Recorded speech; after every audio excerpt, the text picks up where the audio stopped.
There have already been several of us who have touched upon what has happened.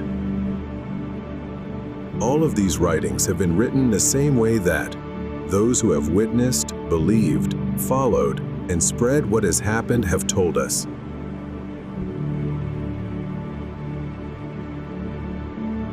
It's time to write the last chapter.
I'm not sure if it was right for me to leave that place and leave all of this behind.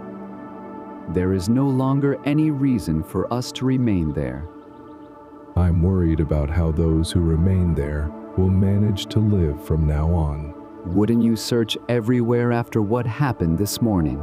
I have no idea what lies ahead or what might happen next.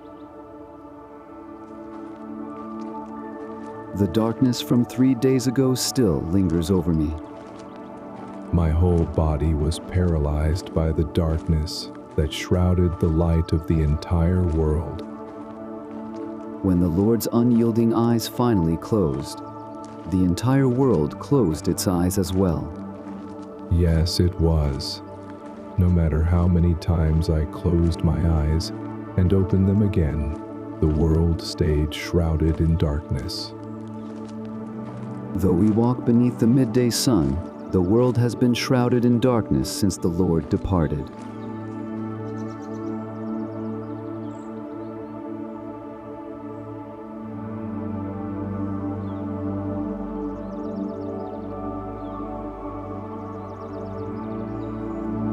What are you talking about with each other right now?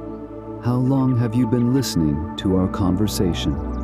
Seeing you walk this road, it seems you too have stayed in Jerusalem and have now left. How can you have stayed in Jerusalem and yet know nothing of what happened there? So what happened there? It is about Jesus of Nazareth. He was a prophet, powerful in word and deed before God and all the people. But our chief priests and many others handed him over to be condemned to death. He was delivered to the Gentiles, where he was mocked, humiliated, spat upon, and scourged. He was nailed to the cursed cross and, in the end, bowed his head and breathed his last. We believed and hoped that he was the prophet who would save Israel. But now it is the third day since that terrible event took place.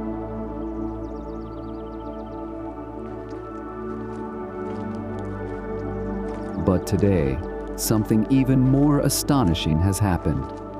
Early this morning, the women who had prepared spices for the Lord's burial went to the tomb where Jesus' body was laid, but they found the stone rolled away from the entrance, and they said they encountered angels there.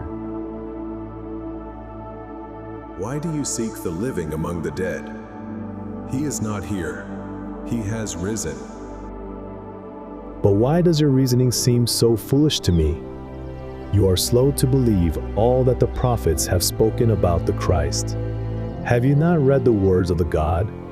It is written, He was pierced for our transgressions, crushed for our iniquities.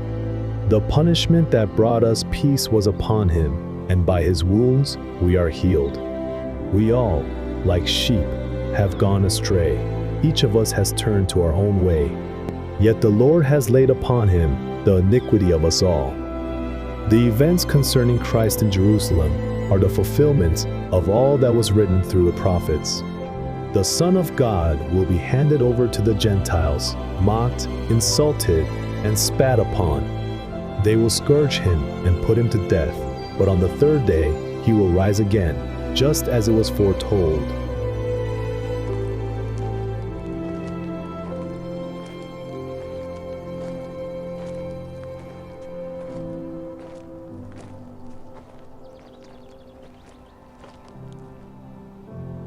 We plan to stay in this village for a while. Why don't you rest here with us? I must walk the path that has been set before me. But the day is already fading. We earnestly ask that you stay with us for a while.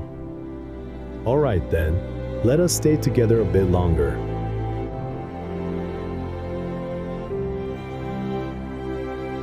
A new command I give you: love one another. As I have loved you, so you must love one another. By this, all men will know that you are my disciples, if you love one another.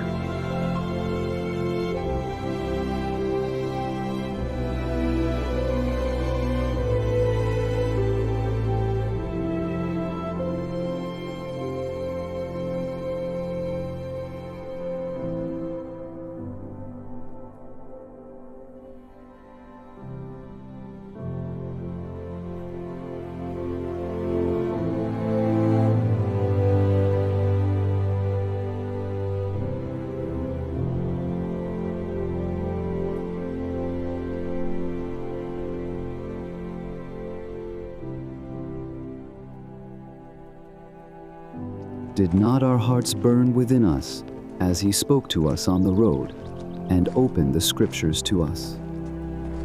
The Lord walked with us as we departed. Surely, the one we met was Jesus.